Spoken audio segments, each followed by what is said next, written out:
Has it been 75 days or is it 72? I wouldn't call this late, in all due respect. But let's contrast it with the previous 4 years. What was the economic position of Iran on the day that President Trump left office? They were a lot weaker than they are today. Were they shipping a couple 100,000 barrels a day, not 1.5 million barrels a day? That's correct. So during the 4 years of the Biden administration, perhaps in plain sight while other things were being discussed, JCPOA, Iran's nuclear, and so on, they went up by more than 1 million barrels a day times $75, right? And most of it was sold to China, correct? So the last administration allowed China to enrich Iran.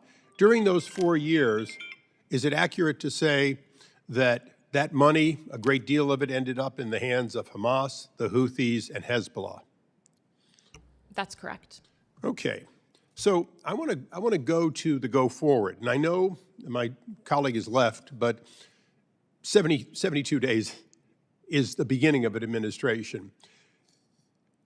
Over the next 3 years, if maximum pressure includes taking ghost ships off the high seas, do you believe it's possible to reverse that 1 million or 1.2 million of additional oil and bring Iran economically back to where they were 4 years ago?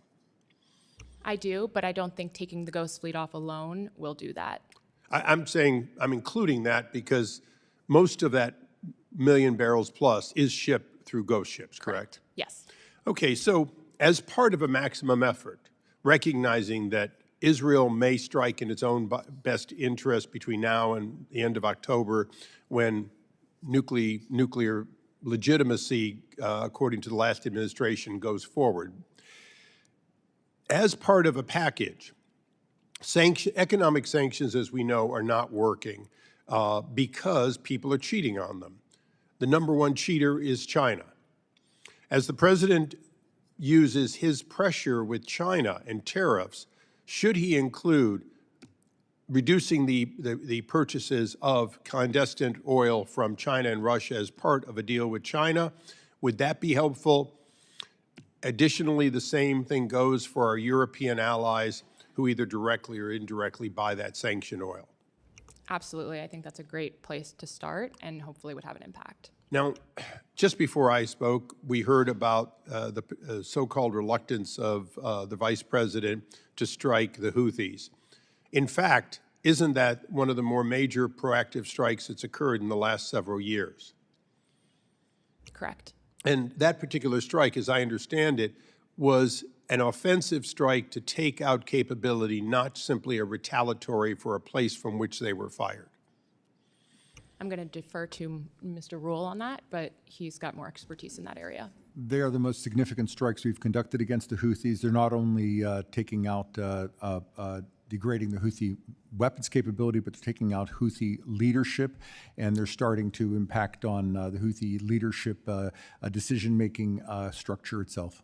So Hamas, Hezbollah, and the Houthis, the three most powerful arms of Iran, in addition to the oil that gives them money.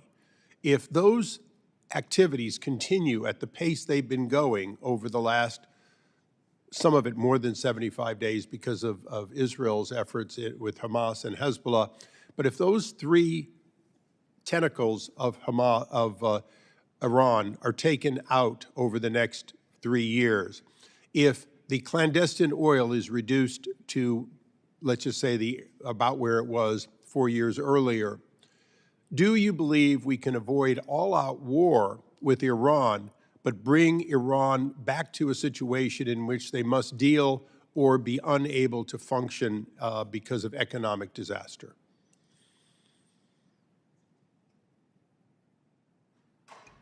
If we can also ensure that the Quds Force does not have a logistics line into the region, we can avoid a war based on activities such as Hamas and Houthi actions in the Red Sea.